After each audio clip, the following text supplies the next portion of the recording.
I'm gonna get more beauty in school if his daddy was dead. You don't need no phone to talk to God. You don't need a guard's permission either. When no one else gives a shit what you got to say, God does. Because he made your ass. Now, you damn right he's disappointed in it. But he wants to help. No matter how hard you resist it, no matter how many times you say no, he still wants to make you better. He ain't giving up on you. Do any of you know what movie that is? No. Jen, Sarah, do you have any idea? No. What that is. I'm like racking my brain. Do you recognize the voice? Do you know what actor it is? Robert Downey Jr.? Matthew McConaughey? It's going to surprise you. That's Mark Wahlberg in the movie Father Stew. Chris, why are you doing this to us? Come on, man. He put on, I wouldn't call it a fat suit. It's like a chubby suit. I saw the trailers. It's like one of those faith-based movies, right? Where it's like, I don't know, it's so bizarre. I've not seen it, but just the clip was enough to make me like, yeah, I got to play that for Dan. He's gonna Chris, always with the curveball. Hey, folks, this is Film Trace. This is a podcast where we trace the life of a film from conception to production, all the way to release and reception. We are doing our season on A24. I'm informally calling it the Rise of A24. I noticed that. You see that? Promo. I like that. Yeah. We are on episode 5, which is... Chris, this is your selection, wasn't it? Yeah, this is one I fought for hard. And I'm glad I did. Give us a quick intro. Give us a quick intro of the movie. So, well, I feel like I could go on and on. So maybe before we do that, I want to say a very special welcome to our guests, Jen and Sarah, who will be here to talk with us about First Reformed and Ordet, both the A24 film starring Ethan Hawke, written and directed by Paul Schrader, and the Carl Dreyer film that influenced it. But before we get too into it, Jen and Sarah of the Movies and Us podcast are here. Thank you guys so much for joining us. Yay. Thank you for having us. We're so excited to be here. These are there's a lot to talk about here, and I'm sure we're going to get into all of it, but fascinating pairing as well of two films. So lots to discuss. Yes. Tell people about what's your pod. What's the vibe over there? I found you pretty easily, because anytime there's a pod that seems to not shy away from the discourse and getting into things. What brought you guys together to make Movies and Us? Yeah, we just started talking movies one day, and we had so much fun, and it kind of evolved over time. We would send each other like really long voice memos about a movie, and just That's like awesome. Yeah, it was excessive. And so one day. Yeah, 15-minute long voice memos. Like we had a problem. I didn't know they could be that long. Yeah, we were out of control, and then we just decided, hey, why not hit record and record these conversations? Actually, the week that we are recording this podcast, we just celebrated 7 years of Movies and Us, which is absolutely insane. So yeah, it's been really fun just getting to talk movies every week. They also do TVs and Us, which I was listening to before the podcast. Chris, they're doing Alien. Yeah, Alien Earth. Oh, I didn't watch last night. So Neither did I. I was talking to him about it. That was a good one. I'm excited. Yeah, Chris is really into it. I'm questioning my belief system watching it. But that's okay. All right, Chris, why First Reformed? Why are you punishing us? Well, because number one, I knew that you hated it, and I loved it. And so I wanted to make, that's kind of what we do here, is like, when you want me to give something a second chance, you make me watch, talk to me. But when I'm under the Silver Lake. We're under the Silver Lake. But so I needed you to give this a second chance. And, against our usual protocol, you did tell me pretty upfront just yesterday that you're actually surprised by how much you actually liked it on the second watch. So I'm very fascinated on how and why you have flip-flopped a bit. You swift boater. The number one reason, though, is, as I kind of semi-jokingly call it, this movie has haunted me since I saw it in 2018 when it was released, and I still think, maybe more so than ever, that it's, like I said, semi-jokingly, the most important film of the 21st century. Okay, all right. I don't think Straight there's out of the any gate. other movie that has grappled with arguably like two of the most important questions of our lives in such a careful, provocative, and meaningful way. All right, that's quite the intro. I know, right? Yeah, that was pretty epic. What about Ordet? Which you made us watch Ordet. No, I made you watch Ordet. Oh, they didn't. He gave me the wrong movie to watch. I did. So I watched this movie Ordet, which is about a British spy in Germany, and I was like, "Oh, this is not bad. I don't really get the connection, but it's pretty good." Yeah. So I just got the spelling wrong, but apparently, I didn't know. It's weird. There's two black and white 50s films from Europe. One's called Odette and one's called Ordet. And I gave him the wrong one on accident. But Ordet, there was this quote from Schrader, and that's kind of where I think we like one of the inceptions for this theme, to not just look at A24 movies, but the movies that inspired them, to kind of look at how like the A24 style has been built over time, tracing back through film history. You know, how do we get to this point where we have this, very auteur-driven studio that's unlike any other company that's grown out of Hollywood. And when I read the interview with Schrader back in 2018, I think it was the one on RogerEbert.com, and he repeats this in a few places in the press circuit, but he speaks of Ordet as like one of three influences, and to be the one that would ultimately win out and not just influence the film in general, but also specifically the ending. He was mulling back and forth. He's always very blunt and straightforward, and he's like, I was thinking I could end it one of three ways. I ended up going with the Ordet, and I was just like, I gotta see this movie someday. So here we are. Love it. It actually is a really great pairing. We want to dive into First Reformed first. I don't know, Sarah and Jen, it's best if you guys lead off here. Like, it sounds like we did a little pre-show chat. You guys have seen the movie before. You recently did an episode on your podcast about it. Where, just maybe, right off the start, like, how do you guys feel about it? What are your sort of first thoughts and impressions of the film after seeing it?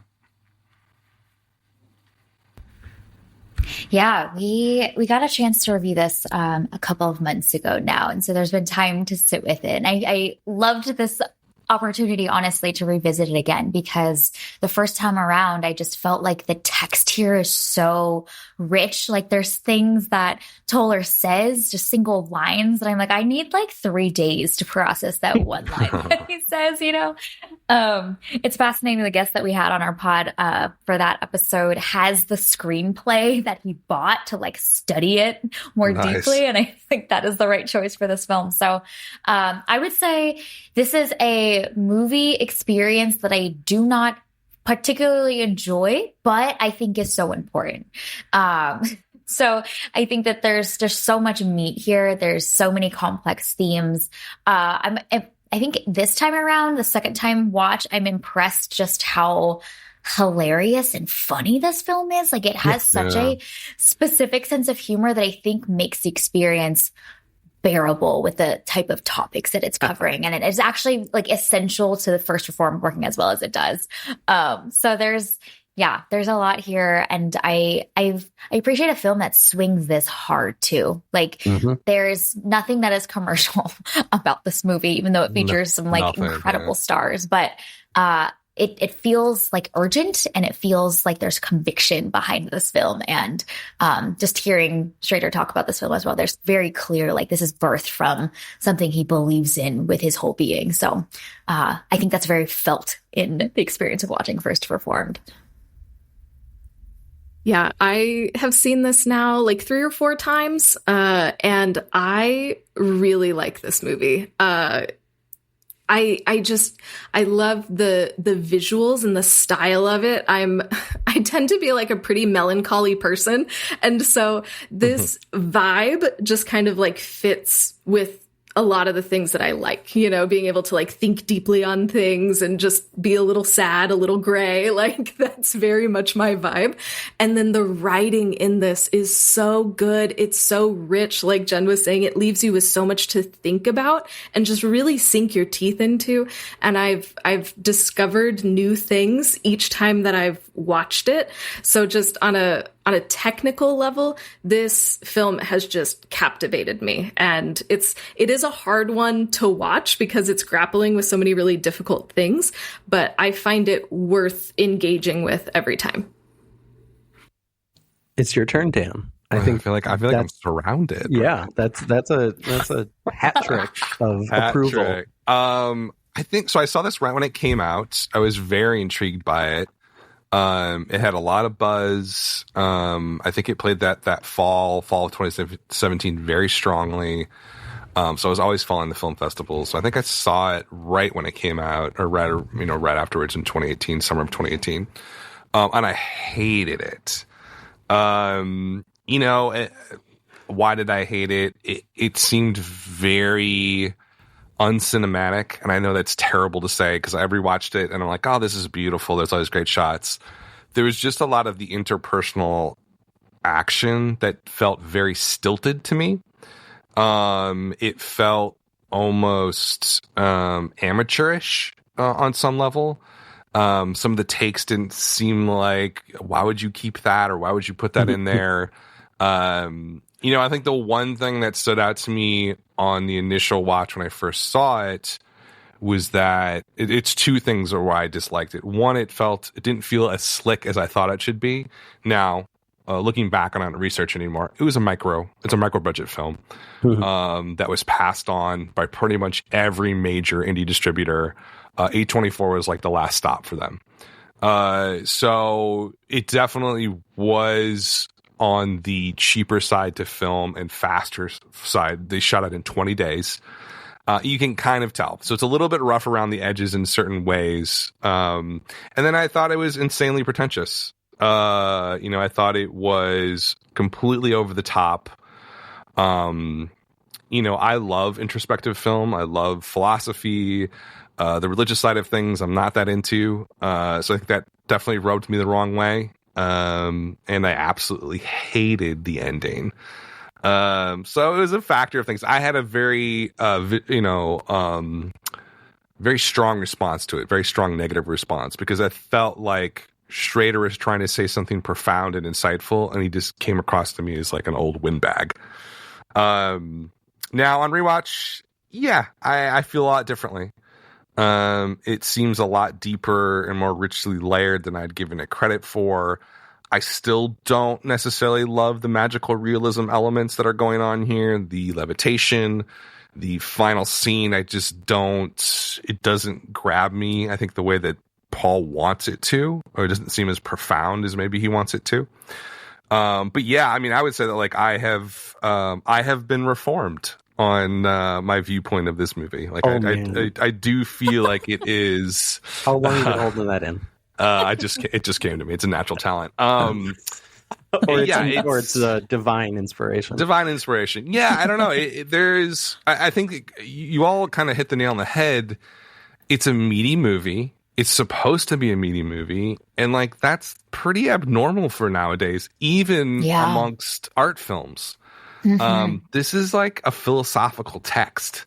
Yes. It's not really like a traditional movie, and I think you kind of have to view it through those lenses, in order to sort of like connect with it a little bit more.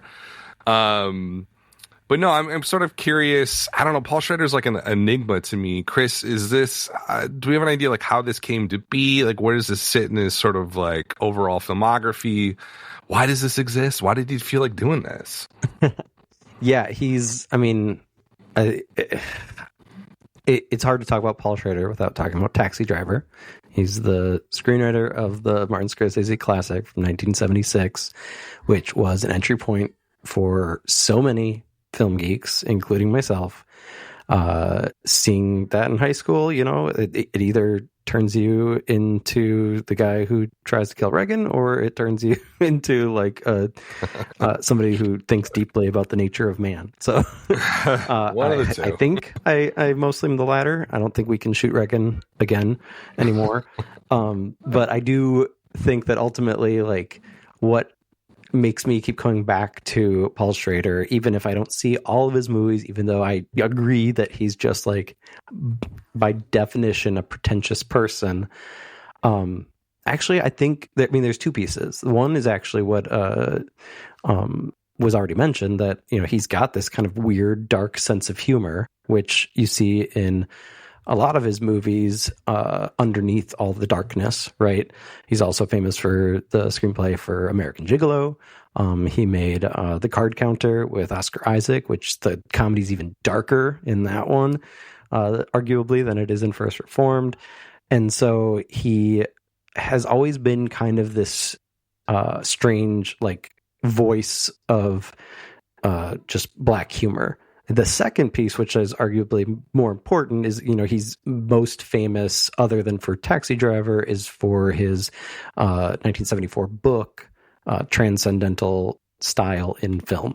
And, he came out pretty clearly in the midst of First Reform's press circuit and the attention. It was like the most attention he had gotten for a movie since arguably the 90s, if not the 80s. He's like, I think this is, if I die, because he's like, he's pushing 80 now. And when this came out 8 years ago, he's like, this might be my last film, and it's probably going to be my best. I think it's incredibly personal, right? It's like, how much more personal can you get if you have this deep relationship with transcendentalism, which in and of itself is kind of, religion adjacent, but philosophy, like you were saying, Dan, and a film that, like, very explicitly grapples with notions of faith. And so, that resonates for me as a recovering Christian. I think you know this about me, Dan. Like, I went to youth group and stuff, and middle school. Wait, I don't know that I remember this. Really? Yeah. No, I didn't know you were hardcore for Jesus. I was an Episcopalian churchgoer through sophomore year of college. Episcopalian? Does that really? I'm kidding. Religion joke. It's a comic joke. Yeah. So yeah, it really hits me. And I mean, not to get too personal, I promise I'll let other people talk, but like, when COVID hit, and I'd seen this movie not too far before it, it was also another reason that I was like, I don't know if I want another kid. My wife and I had two at the time, and I saw this movie, and then COVID happened. I'm like, I think we're good. I don't think we should bring kids into this world anymore. Trump's president and whatever. But I think I kind of had my own Ordet ending because, COVID lifted and I kind of saw the light again. I didn't get saved again. I don't go to church. That stuff's boring. But yeah. I did, my wife and I did decide to have another kid in 2022. So First Reformed created a child. Yeah, arguably. Or it actually created a severe age gap between my 10-year-old and my 2-year-old. Love it. Love that. Jen and Sarah, like, the religious text of this movie, how did you all interact with it? Is it something that was reflective, or is it something contrary to how you normally think? Talk to us about that. Yeah. One of the things that I think is incredibly woven into the text in First Reformed is just how much shame can be so easily used by religious institutions. It's often brimming beneath the surface of how people speak to each other, and so you see Toller expressing, for example, at that conversation at dinner, some of his viewpoints and his questions and his musings, and it's just met with immediately being shut down. Because obviously bulk industries is perpetuating a lot of the things, the environmental effects that he is musing about, but it's shut down, and his past mistakes, his past missteps are used against him. And so there's so many conversations that I think seeing Toller interact with other people that are part of his community, the big mega church leaders, like there's this system of control that is so sinister, and it's all shame-based in the way that it's communicated. And I think the other thing that Schrader's clearly making a point around is that there's this like money-making machine that is fueling this thing that is supposed to be about like the fundamentals of what we believe about our life and our faith and whatnot. But there's all this like sinisterness that is baked into the organized parts of religious institutions that I think you can really see and feel. But I love that so much of it is not outright spoken. And so it's kind of coded in the language of how people relate to each other. So I loved how much Schrader has to say about all of that. Sarah, what about you? Yeah, there's the couple aspects about the like faith element of this film that I appreciate. One of them is the inclusion of the importance of caring for the environment. And that's not something that you hear, especially in a lot of like white evangelical circles. Like, people don't give a crap about the earth. And I'm just y'all, like the earth is important. We only get one of these. And so it was really nice to see, even though like there's some real toxic not greatness in some of how they're confronting, what man has done to the earth. But I appreciate the inclusion of that theme paired with faith, because you don't see a lot of that in American churches today. And so I thought that was really interesting. And then I also appreciate how this film really pushes back against like what's known as the prosperity gospel, and that like if you're a Christian, then you're going to be rich and everything's going to be great and everything's going to go your way.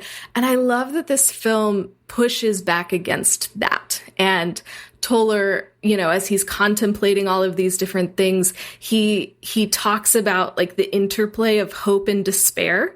And I feel like that is part of like faith and like part of the wrestling that comes with being like a person of faith. And there's a lot of really difficult things in the world and a lot of difficult things that you go through. And I feel like this film gives voice to some of those things and shows like, hey man, everything's not going to be sunshine and rainbows. And that's okay.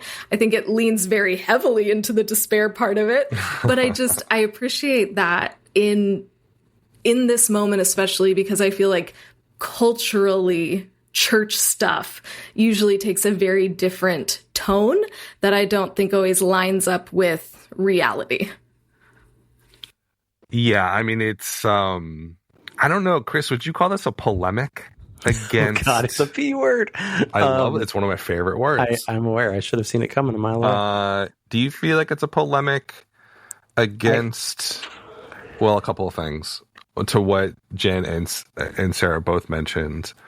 This idea that modern, I guess it's not general religion, it is Christianity here, right? It's all specifically about Christianity. Is it a polemic against modern Christianity, would you think?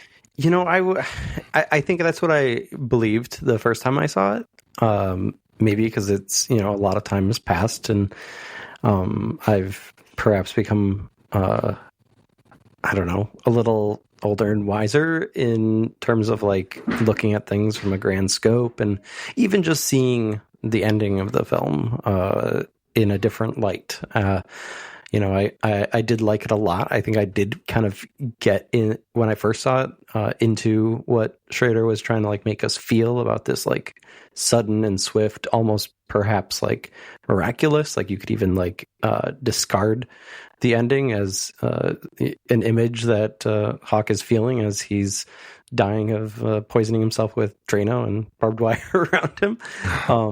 But the second time I watched it, I started noticing some more like nuance and details that maybe, could be again discarded or could be really important to understanding more of where Schrader is coming from and just where all these characters are coming from too. I don't know. My first watch, I thought Cedric the Entertainer's character was despicable. The second watch, I'm like, oh, I can't. Like, he's not a bad person. He's, and that's also another like refreshing thing about this movie. And once again, this made my recovering Christian talking, but like we do not often get like good movies, like meaningful movies that aren't cheesy and corny and like propaganda from a faith-based film company, with Christians portrayed as, actual decent people that aren't like monsters, pedophiles, exorcists, whatever, So that came through to me. But then the one specific detail that was very slight is you kind of notice all these, gradations of evil. It's not so much about like pure evil like I think I saw the Bulk company as pure evil, and I still think the guy Ed Bulk, the character actor who plays him, is fantastic. Just like he's so good, absolutely perfect. The diner scene is just like wow. I mean, just like kills it. But then like when he's like looking on the computer and stuff, it's like, they do all these terrible things, but then they do the classic corporation thing where they also donate back to environmental wildlife. And you just see that like as he's scrolling through stuff from Michael's computer. And then also, I forget the character's name, but the choir director who he, clearly had an affair with. Yeah. And also Amanda Seyfried's character. Like at first, I think I didn't think that they were like really like good. I mean, it's kind of classic. Schrader's kind of got these misogynist tendencies throughout his filmography. And, they're still very supporting characters and very not centered like Toller or even Cedric's character are. But I still felt like they had some weight to them where they were just like, oh, they are a little complicated. They're good people, but they also like are doing some questionable things and are kind of like these two sides of Toller's past. And we don't even like only in the backstory from when he sits down in Amanda Seyfried and Michael's home do we hear about his ex-wife, So there's all these pieces where I'm just like, I don't know. I feel like Jen and Sarah, you watched it more than both Dan and I. Do you think there is like a more nuance there? Or do you think it's very like direct? I would argue that Ordet is maybe more of a polemic than First Reformed is.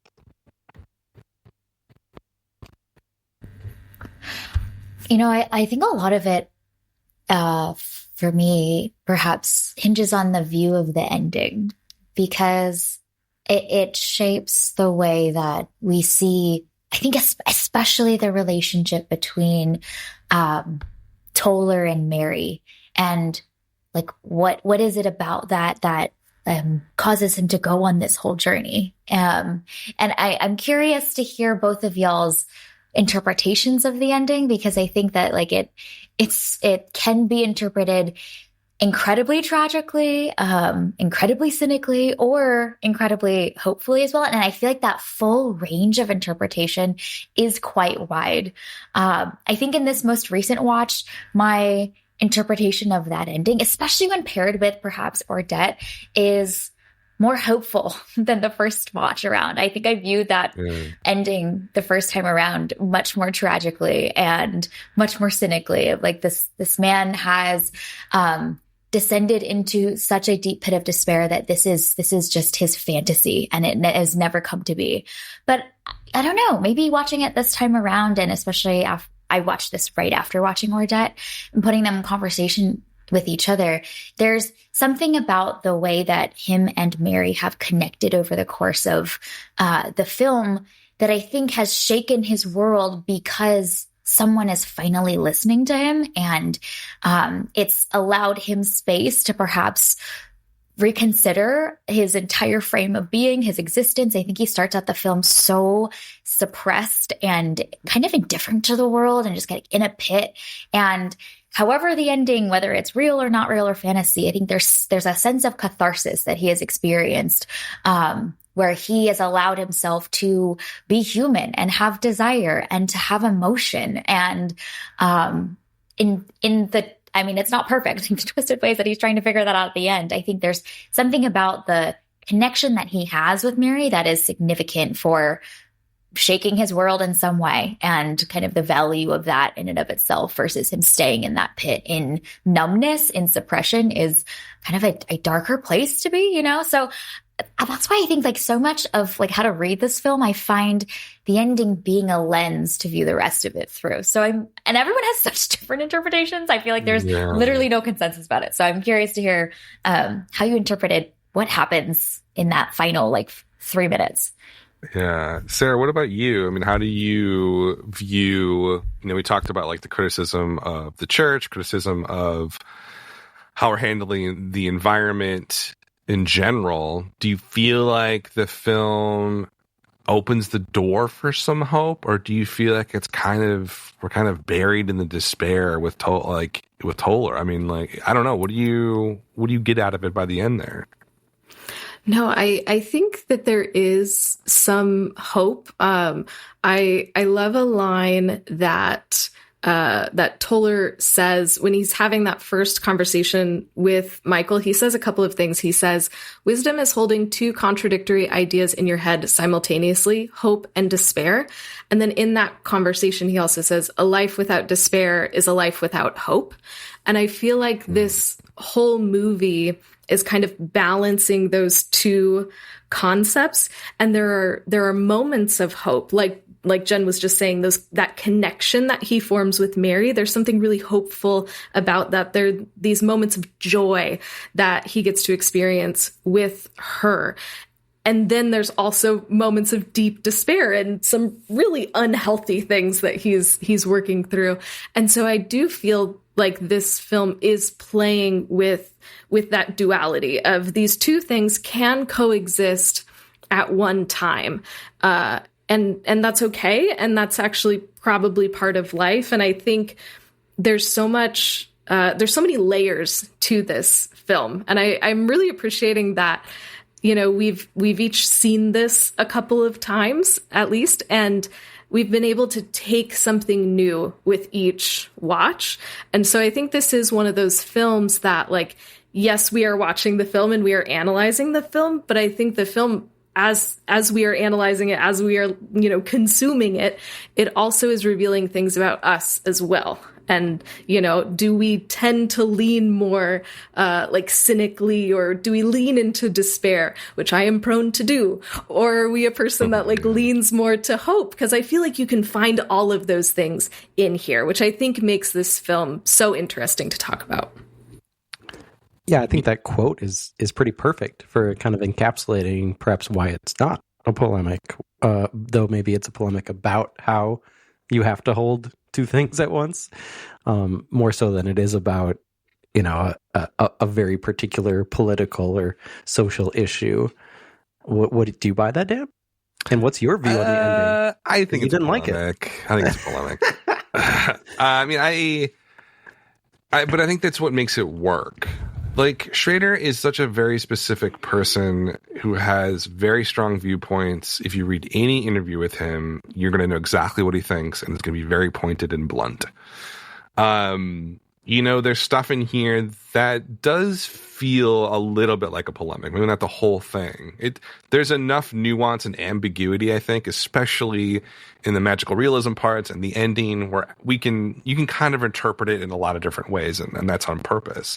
But there's stuff like, at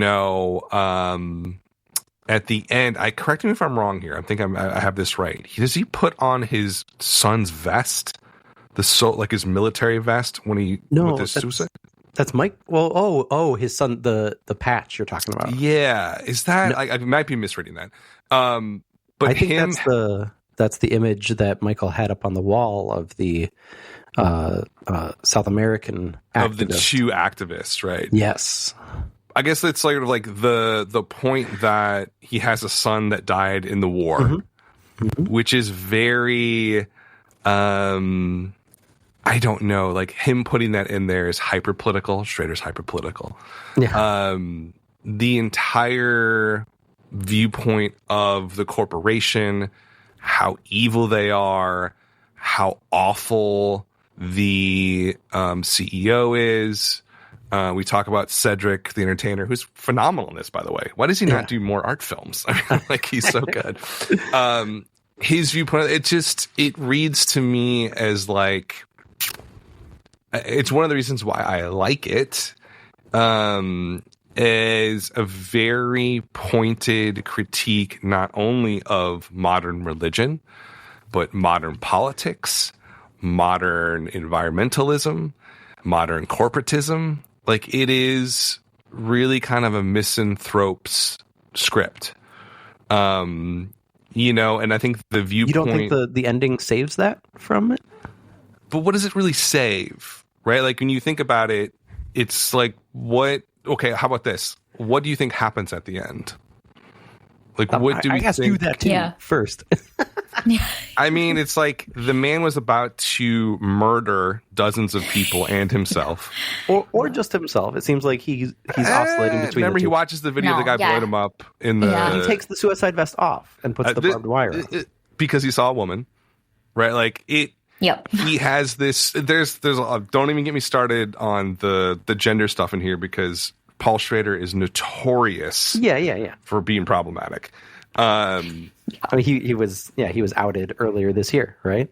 Yeah, I mean, it's just, in this movie, there's a lot of stuff going on. So he's about to kill people, a lot of people, because he feels like he's right, or he's sad, or whatever. It's what, you know, the people do, right? He doesn't do that. Then he's going to kill himself by drinking drain cleaner. He doesn't do that because this woman, Mary, shows up and essentially saves him, or seemingly saves him. I think the issue for me is that Schrader makes it very pointedly ambiguous at the end.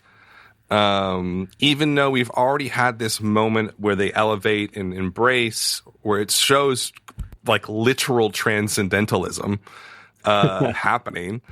So I think, to me, it's like I guess here's the question. They embrace and have this moment of transcendence, and then he still wants to do the suicide attack, and the only reason he doesn't do it is because she shows up. To me, that reads as somebody who is very, very sick and very, very full of despair. And so, like, I don't necessarily think that there's a lot of happiness to this ending, but I don't know, what are your guys' interpretations? I could ramble about it for forever. I think I want to hear from Jen and Sarah. The one thing that I think that is not clear hasn't been said is, and I think is key to the ending, is how abrupt it cuts to black during the arc shot of them embracing. And I think that suggests that there is some kind of like, it kind of reminds me of like the end of The Graduate, Dustin Hoffman and Catherine Ross in the back of the bus, and they're all happy. And then before it goes to credits and Simon and Garfunkel will fade back in, like their smiles fall, where it's just like very, pulling the rug out from under you. Like, is this the answer? Like, is this happy? Like, is this real even, perhaps? But maybe that's a bridge too far. Jen and Sarah? No, I think that the hard cut to black is so fascinating. And then when the ending credits start to roll, there's this like whoosh of the wind blowing. It's like we're like in the deep recesses of his mind somehow. And like this was a fantasy, a daydream, perhaps, that he has been clearly, I think, stewing on for a while in his relationship with Mary. There's a scene that happens like right before everything that unfolds in the ending, which, again, I think on the second time around, I just had more capacity to pick up on these things. But he stops for dinner. He has some sashimi, and it's the diary. It's a voiceover in his diary. And he says, I stopped for miso and fish. Such simple pleasures. Why do we deny ourselves? And I feel like that is so, like, I would have just kind of like, it's like a filler scene for me before because I'm like thinking about everything else the first time around. But that feels like such an intentional change and shift with the Toller that we see at the beginning of the film that is playing his part as his role needs to be in this system, in this organization, that he's just kind of like given himself to and playing this role, kind of like without thinking maybe. And by the end of the film, it feels like a rejection of like organizations and organized systems. And perhaps he's, you know, descending into anarchy in his mind and like reconsidering everything, which is, I think, this like world foundation shaking of his mind and his ideology that has happened over the course of the film. But he's acknowledging it. And I think that is his growth, quote unquote, although it might lead him to chaos and even more unhealth in his life. But I think that specific like little snippet from his diary entry and that stop for dinner and the way he views that feels like a window into perhaps what's happening. And so to Daniel's point earlier, I think this is a polemic against so many of the organized systems that exist that have inevitably become corrupt. And here's this man that's like standing in the face of all of it, figuring out like, now what am I supposed to do? But at least he is rejecting them, which is not what the state he was in at the beginning of the film, where he is playing his part as a cog in the machine. I like that. Yeah. Okay, so maybe it is polemic. You win, Dan. Yes. Yeah.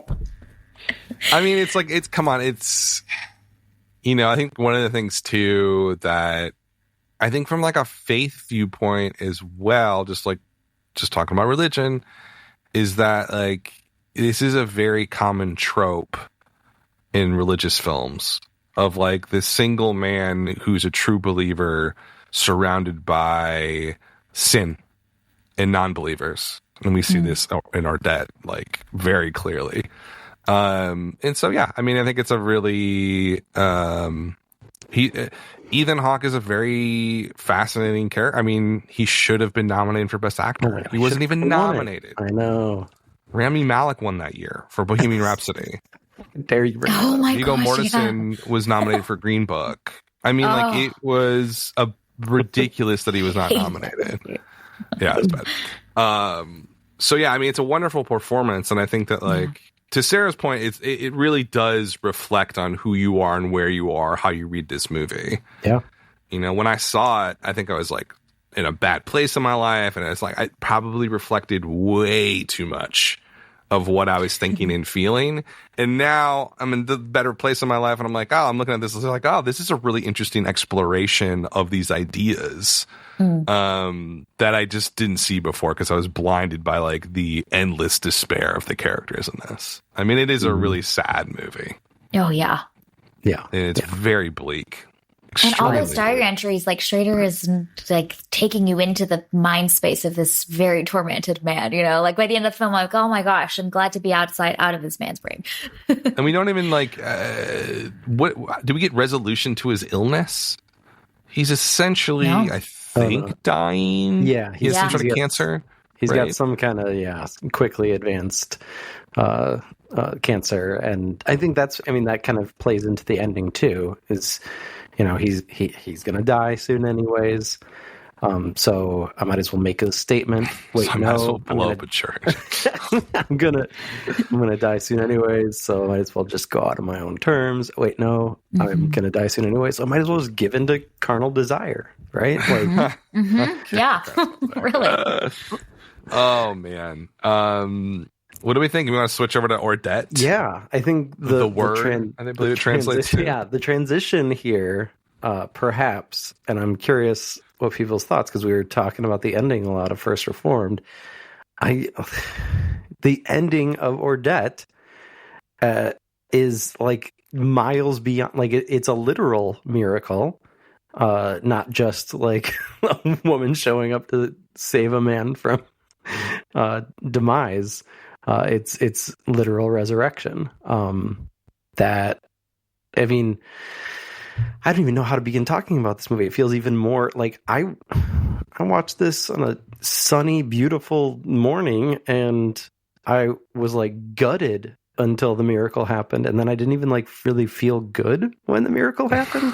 What did you guys experience? Yeah. Sarah and Jen, have you guys seen this one before? I had not. You've given us an excuse to watch this movie. Yep. A reason. Yeah, I hadn't either. So this was my first time as well. Had you guys heard of it?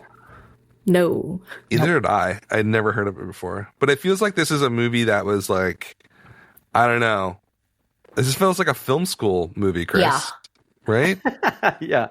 I mean, it's Carl Dreyer, Passion of Joan of Arc. All right. Which I haven't seen either. Oh my God. Okay. It's your next before homework 1940. Come on. You can't expect me to. Oh my God. Okay. The next season of Film Trace is all silent movies. So Just get ready. For clarification, Chris teaches film to high school students, and he has for a long time. So he is well versed in the old classic films. I mean, it is. I mean, Sarah and Jen, you can kind of give us your initial reads. I found it to be incredibly hard to watch. And I don't mean that as like a slight towards the film. It's just the style.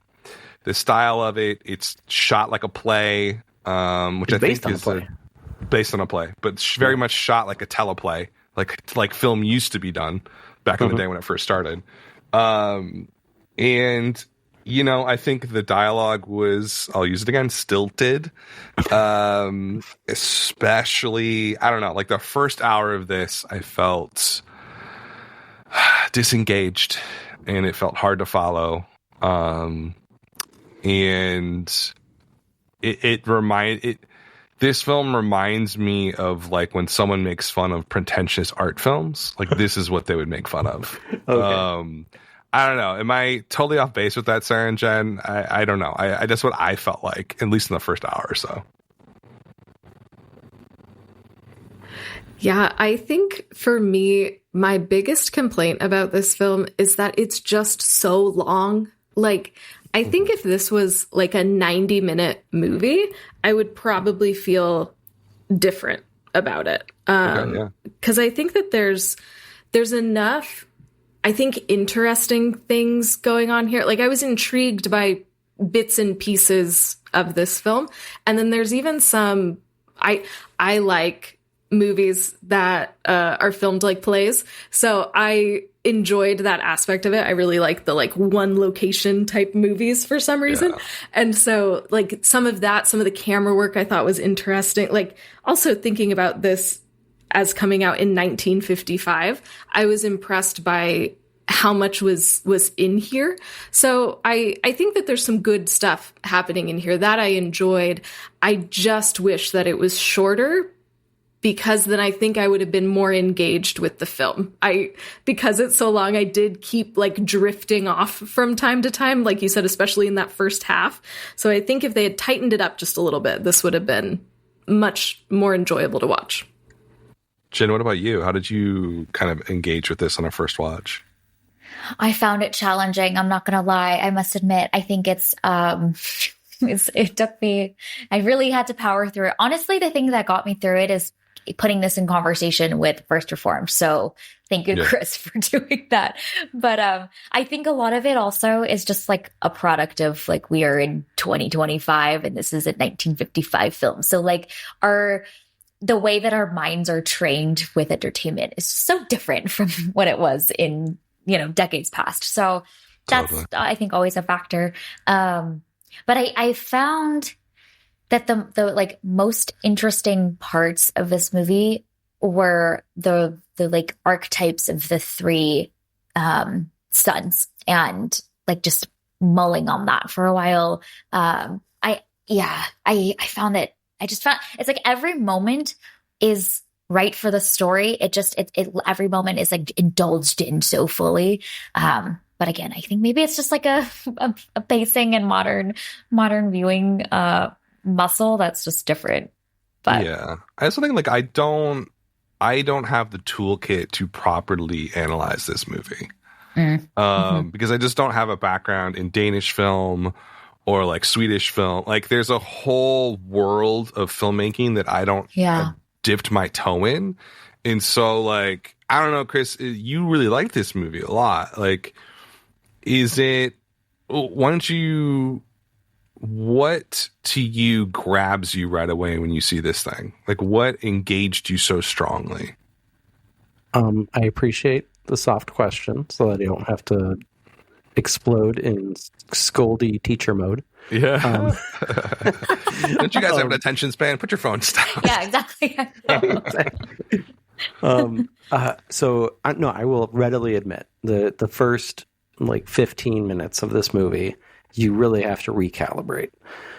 It is very much a film that like, and Dreyer is, I think, upfront about this as a filmmaker, just stylistically, where he's like, this is what we're doing, people. And like, he's not going to try to like wow you. He's not doing in medias res. He's not, doing any kind of extreme camera trick, but there's these subtleties and there's these lines of dialogue, not unlike the meaty lines of dialogue from First Reformed that are that happened so swiftly that I just became utterly locked in on this family. I think that the play aspect of it, this theatricality of how melodramatic the relationships are between these characters, and yet how they also have to function as a family, is really intense, and as a community, right, with Peter the tailor, and I think that's kind of the scene that ultimately clicks for me, is when the dad, and I also think there's this like dark humor part of it too, where the patriarch of the family is like, you're not marrying this girl who's this slightly different version of Christian, and not on my life. And then he goes and talks to the girl's father, and he's like, yeah, your son's not good enough for my daughter. And then the patriarch does this about face with his long squiggly pipe and just like, that motherfucker, I'm going to get that girl to marry my son if it's the last thing I do. Love it. And it just like, I had this narrative like running through my head of like, this is a soap opera. This is like a soap opera with like the madman Johannes wandering in and out of frame, being like, just so you know, I'm Jesus. And feels so very austere though. Yeah, but like that's the thing. That's like where the humor comes in. It's just like, I mean, like if you wanna end up dead or have half this family dead by the end of this movie, you'll go ahead and keep ignoring me. And and then he like wanders off and disappears. Oh my gosh. Yeah, and just like the intensity is like the baby's split in 4 pieces, so I don't think that's going to work out. Yeah. And then it's just like, oh, and by the way, I think the daughter might die too. Oh wait, the daughter didn't die. Psych! Actually, the daughter does die as the doctor's leaving out of the driveway. I don't know. These are such intense feelings and conflicts and moments of despair that I totally like, I don't know, I felt like I was watching something very still very like relevant today. I mean, we don't have like as much of a literal belief in miracles perhaps as and this it not only is from the 50s, but it takes place in the 20s. I like shit my pants when the telephone rang. I was like, what the hell year are we in here? That's an anachronism. Time travelers. Yeah. But I felt so enamored with the way in which these characters could be so suggestive, maybe even like, no, straight up declarative of how the doctor is straight up being like, oh yeah, that was totally God that saved your wife. It wasn't actually my like skills as a professional. It feels so important to like think and consider. Like he instills doubt over and over again. Like, yeah, Johannes is crazy. Yep, these people who believe in religion are dumb and insane. And then bam, Johannes is like, I got one more trick for you. And the ending, and it's just like, wait, so so God exists, but like these miracles don't actually happen. So this movie's a fantasy, or is it a, austere family drama full of realism? And it mashes the two together, and it just, I don't know, it blew me away. And I mean, I think it's interesting to have that kind of, it's almost like a multicam sitcom where they're having the different like 180-degree rule is like totally in place, and then they totally fuck with you when Johannes is out in the field, and then when the resurrection happened, it's like perfectly symmetrical, like a Wes Anderson shot. And I don't know, I eat this shit up. What do you guys? You got the more expletive-filled version of what I would tell my students. What do you guys make of the ending? I mean, the ending's probably my favorite part. It's beautifully shot. I mean, it's one of those things where I need to get it when I rewatch it. It's got to be on 4K. What Sarah and Jen, like, what do you make of the miracle ending? We don't see this in film anymore, like something like this. It's pretty unique and very strange. Very different than First Reformed, where it's super ambiguous. There might be salvation. Here there is salvation. Like Jesus Christ or God or whatever, raises her from the dead. What'd you all think of that? How did you sort of respond to it? It's funny because I tend to be like the readings of films, I'm like, I will read them hopefully, right? I'm like, this is what it means. And I tend to be like, seeing out of the two of us, between me and Sarah, I think I'm the one that I'm like, but it might be this, And so I theoretically should eat up this ending. And yet I found it kind of unsettling because we spend so much time with so many of the characters in this film, like essentially judging each other's faith and exhibiting and sharing and discoursing about their various viewpoints. And there's so much conflict and strife. And there's clearly like cynicism from some characters that is deeply rooted. And so while the ending is tonally incredibly hopeful and beautiful, I don't know, it all just happens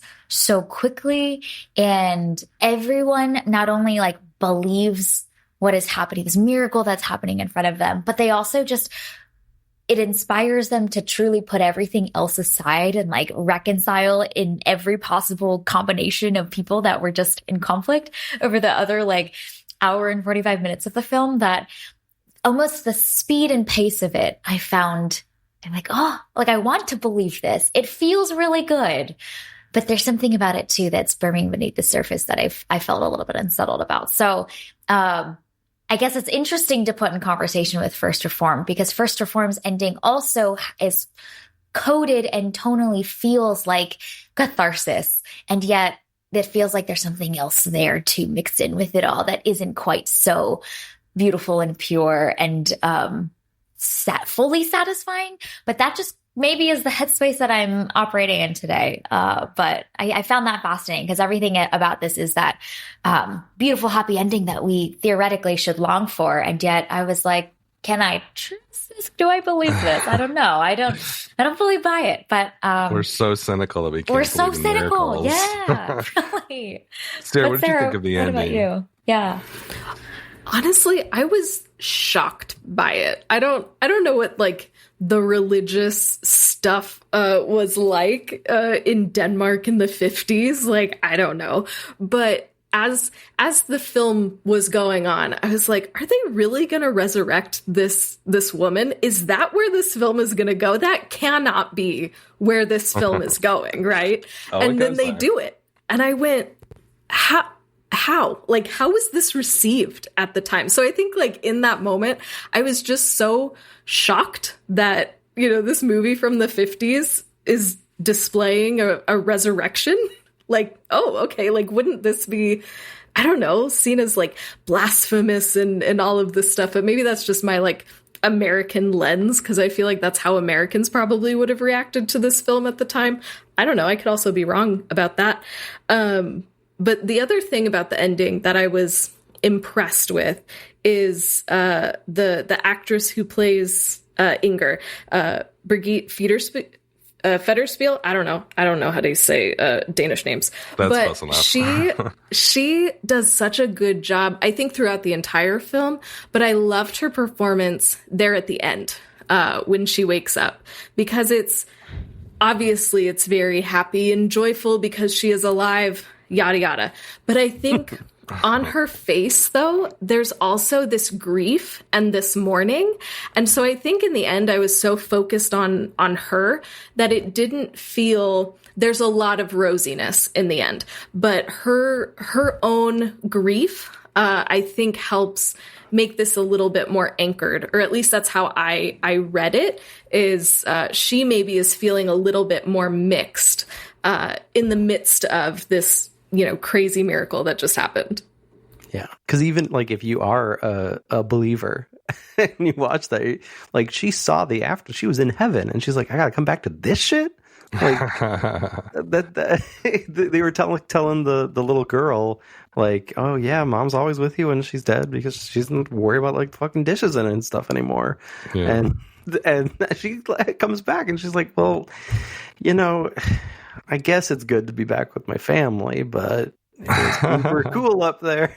Like, that is like the paradox, and Dan, you studied Kierkegaard in college too, I did, right? Yeah. So we need to hear your take to kind of tie this up before we go to trivia. Is this pure, like, I mean, he was he Danish?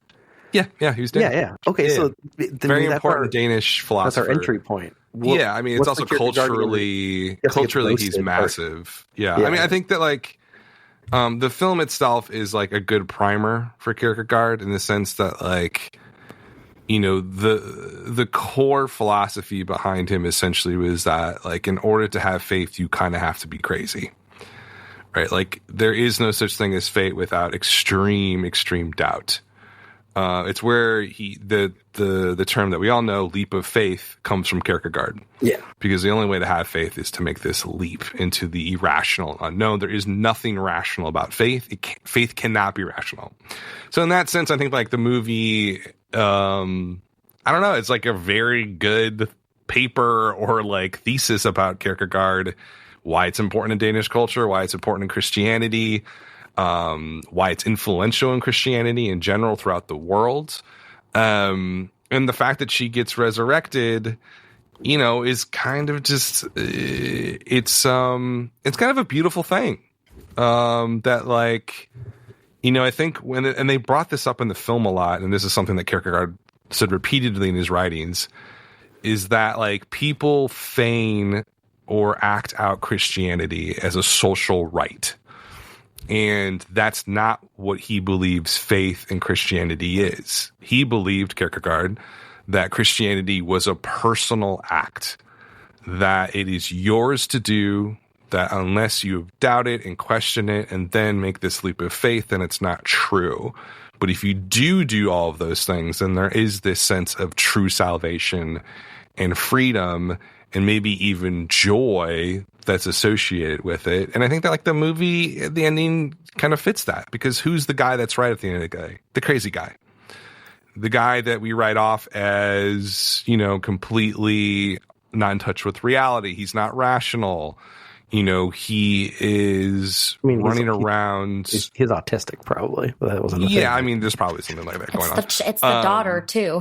The daughter. Yeah, exactly. Yeah. But I think that's the most faith out of anyone. Yeah, it's like I mean, that's what makes it a strong film, because it has, in the same way that First Reformed is a very deep intellectual film, this is just as deep, if not deeper, way more into theology, though, than I think First Reformed actually is. But yeah, I mean, it has a very clear viewpoint and representation of an important thinker from their culture. And it represents a pretty good approximation of what he was saying and the potential outcomes of following that viewpoint. I'm gonna go to church this weekend, aren't I? Yeah, man. I'm not a religious person, but you watch something like this, you're like, well, praise Jesus, I know, right? I mean, like, let's do this. Get my tambourine and let's start singing. You know what I mean? Make a turn. See you there, Dan. Wow. Okay, you guys ready for trivia? Let's do it. Let's have some fun after all this. Such a dour. These movies, talk. dour movies. This movie depressed me. You're welcome. Like I watched it today, and I'm like, it's Wednesday, and I'm sad. Now I'm sad. Yes. Wednesday is church day for some people. That's true. All right. How this works, Jen and Sarah, if you look at the bottom of the document I sent you, there's a graphic of several A24 films. This was a tough year for the studio. 2018, this was like their growth year. But they also had like arguably two of their biggest hits come out. I'm not going to get too much more of these. Not all. into this. Yeah, I've only seen half, I think. Okay, see, that was one of my questions because I've only seen 3 of these movies. So I was curious where everyone is at with this list. I've seen 1, 2. Oh no, I've only seen 3 too, which is surprising. Yeah. Okay. Yeah. Okay. Cool. I've seen 6. But Nerd. No, this is my addiction. So you know, just take some guesses. I'm going to read you a quote from the director of one of these films, talking about what movie inspired them to create their A24 feature, and first person to guess it gets it right, and best out of 5 wins. Jen and Sarah, you get an advantage as our guests, so you can feel free to conspire together to give your answer, or just like it'll count for your team whether Jen or Sarah says it first before Dan. Okay? Love it.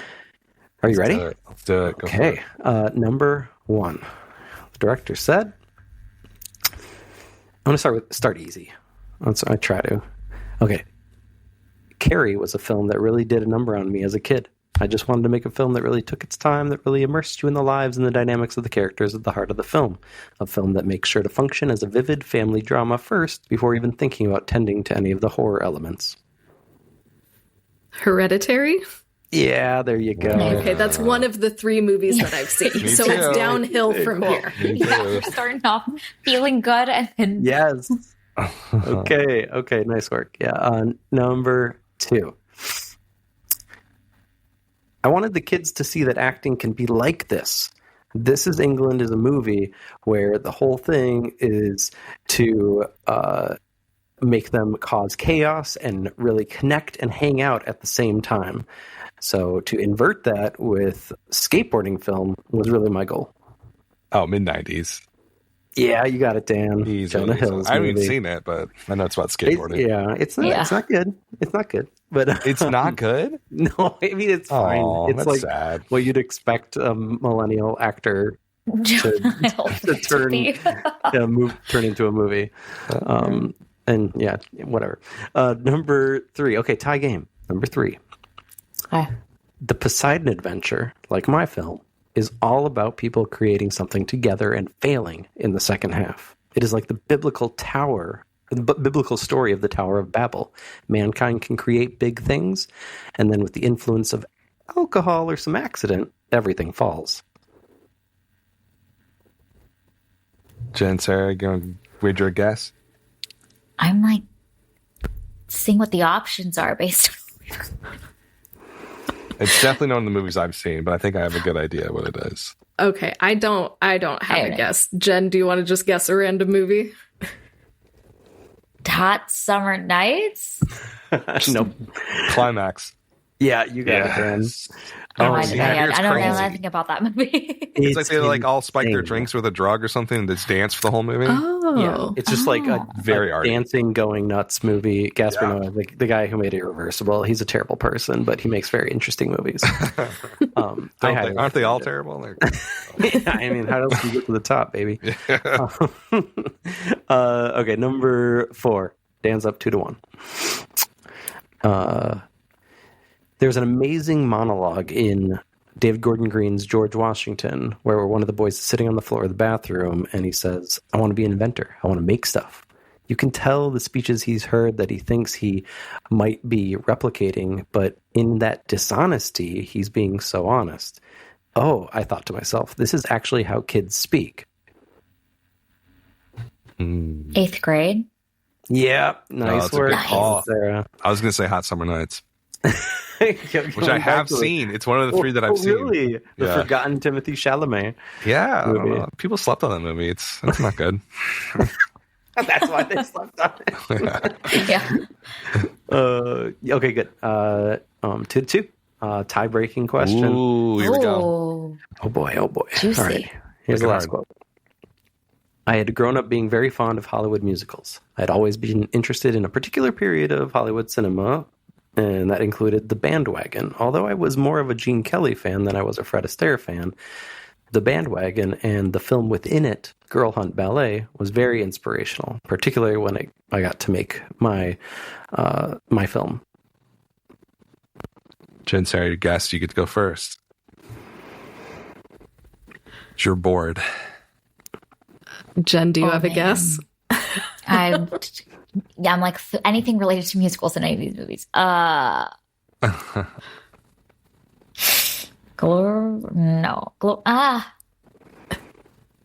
We're just gonna go the last movie star. Nope. I think you had it. I think it's Gloria Bell, isn't it? No, it's not. What? Are you kidding me? I'm shooting in the dark here. Right? Like, I don't know. I'll give another clue. Yeah. Okay. it's The only one here, I believe, that has a sequel. Oh, the souvenir. Oh, the souvenir. Yeah, there you go. We'll tie it. We'll tie it up. Yeah, we'll call that a tie. It's a nice amicable way. We were sitting with both the fact that maybe Dan won and maybe the fact that Jen and Sarah won. Just like you have to sit with the fact to accept the paradox that is the miracle of faith. Well done. Well played. Well played. I actually never saw part 2. I saw part 1. I'm. You guys are gonna hate me. I did not like it. No, People I love I this. didn't like it either. I didn't really? love it. Oh, That's why I thank never saw God. part 2. But Thank I God. liked, Part so I one, I didn't liked like it. the first one, but Okay. I loved the second one. That's what I hear. So- That's I because hear the that. man isn't in it in the second one. as much as Exactly. Oh, the man's So it's terrible in the literally first one. infinitely better. Oh, the toxic so bad. relationship. So You toxic. don't have to I wrestle. gotta see it. I'm like, why are we aggrandizing this relationship? I'm not gonna get into it. It's like Phantom Thread all over again. Okay. Oh, do you have thoughts about the Phantom Thread? Because we will fight you on that one. Yeah, Do you guys like the Phantom Thread? Don't worry, I got your back, Jen and Sarah. Do you guys Okay, like it? Reverend. Yes. Yes, Oh, we I did. despise that movie. You're the only person I've ever met that dislikes it. Well, I have strong opinions, and I'm thinking that I'm right in this case. I'm ahead of the curve on the Phantom. Hated it since the moment I saw my it. gosh. Jen and Sarah, plug your pod before we say goodbye, please. Yeah, what's coming up? What are you guys doing? Yeah, so you can find us on all the podcast platforms. We're Movies and Us. We also have a second show, TV and Us. We're on all the socials at Movies and Us Pod. Sarah, do you want to share a little bit about what's coming up for us on our docket? Yeah. So as Chris and Dan said at the beginning, for TV and Us, we are currently reviewing Alien Earth, and we take a look at a TV show and we review it episode by episode. So if you're watching Alien Earth, come watch along with us. Listen to all of our thoughts. But on the movie side of things, we have an interesting mix kind of coming up. So we're going to review the newest Spike Lee film, Highest to Lowest. Yes. Then we're gonna throw it back and we're gonna review Seven for its 30th anniversary. Oh, yeah. We're gonna review the new Kogonada film, A Big Bold Beautiful Journey. Oh, God. Can't wait to for see that it. one. Can't wait to see it. Yeah. And then we're going to be guesting on a friend of ours podcast, Revisionist Almanac, and they take a look at a specific year of Oscar winners, and then we recast who should have won in some categories. And we know got Andrew. the 2003 year. So we're also going to be reviewing some 2003 movies coming up. So it should be pretty fun. Very cool. Chris, what do we got coming up? We got, let's see, we're diving back. No, it's your pick. It Comes at Night and the Crazies coming up this next on bullshit we gotta A24. Green Room, which is your pick, and Stray Dogs. Enemy, which is a kind of a joint pick. And then we're closing it out with my required viewing, which is Spring Breakers from 2013. The movie that really started A24. Thanks for listening, guys. This has been Film Trace.